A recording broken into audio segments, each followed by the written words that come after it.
crazy to think about it though, because my dad would swim across. He would swim across to come work and then go back. And then I'm afraid to even get near the edge because there's bubbles coming in the water. You know, it's like just the difference in, and I think I realized like, you know, the privilege, I guess, and growing up and.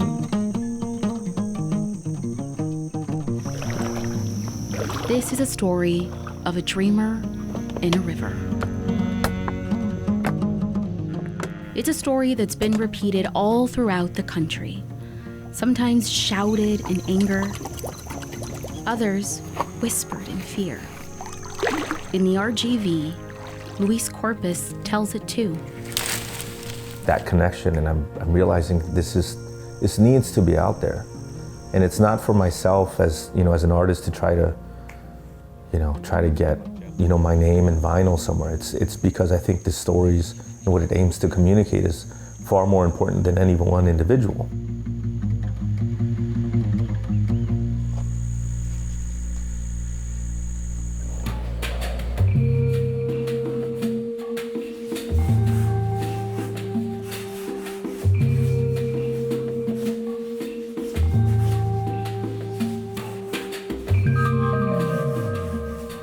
After developing a love for art at the age of 9, Luis found himself as a professor of the subject across different schools for the last 16 years. And as of 2018, the creator of a collection that has put a spotlight on the Rio Grande River and the lives it's touched. I didn't want to do something that was like fell into these typical trope of how other people see our communities. I wanted to try to get something like capture something that was sincere, and I think at a fundamental level. And for me, it was using the Rio Grande as a visual metaphor. Like a love letter, each piece reveals another story of a relationship to the river, not only with details and accents, but materials too.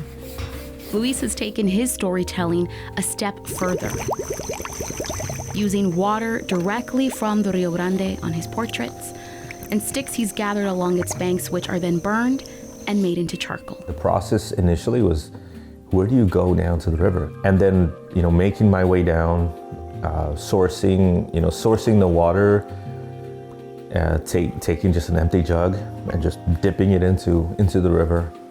I'm also making my own charcoal, my own inks, so getting branches that are near the riverbank. So I think the idea is, they're also part of the river, the roots feed from the water. It's a process he's been doing for the past 7 years, adding new creations, new formats. Some he's even traveled all the way to Germany to learn. The collection continuing to grow with stories of a younger generation dreaming of a better life. But recently, Luis decided to look for inspiration a little closer to home.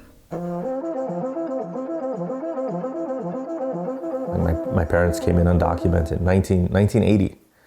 They came in undocumented, and so my reality has been shaped by theirs. As we remove ourselves from our own histories, we forget el esfuerzo, the plight of the generation prior to us. And I realized how important it was for me to incorporate my dad into one of these drawings. When he was young, he was swimming over the river, he was coming and he was working, and he would go back and he would take his money back to his family in Mexico. The series, in attempting to evoke all these positive attributes of our culture, I felt it was also necessary not only to focus on the youth, but focus on the viejones, focus on those, our grandparents and our parents, because they're the ones that lived through a lot of those circumstances that have allowed us to have the privileges that we do today.